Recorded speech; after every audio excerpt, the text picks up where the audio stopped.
Well, there are two or three things that I say to students who are just about to go into seminary. One, it was an assistant pastor who said to me very wisely once, before, just as I was entering my second year of seminary, he said, be sure you have some involvement in a local church where you are giving back something of what you're learning.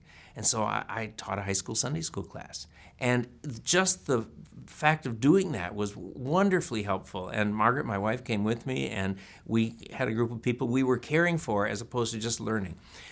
Second thing, probably the first thing actually, I would say to any student, keep your personal walk with God strong.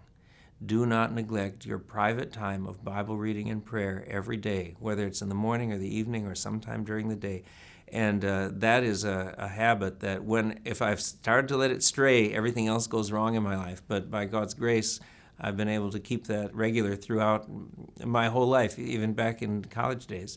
And I think that's been a tremendous source of being near to the Lord and being faithful to Him.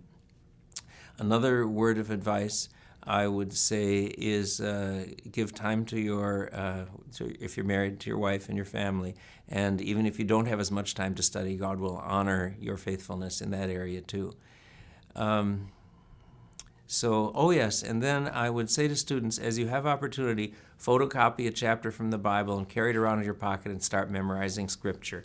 Because the Scripture that I memorized actually before I went to seminary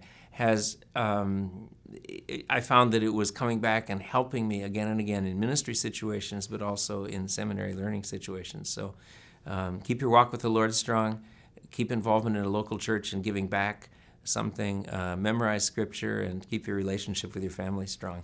Just some cautions and some helpful advice that I think will really be useful for students in the long run.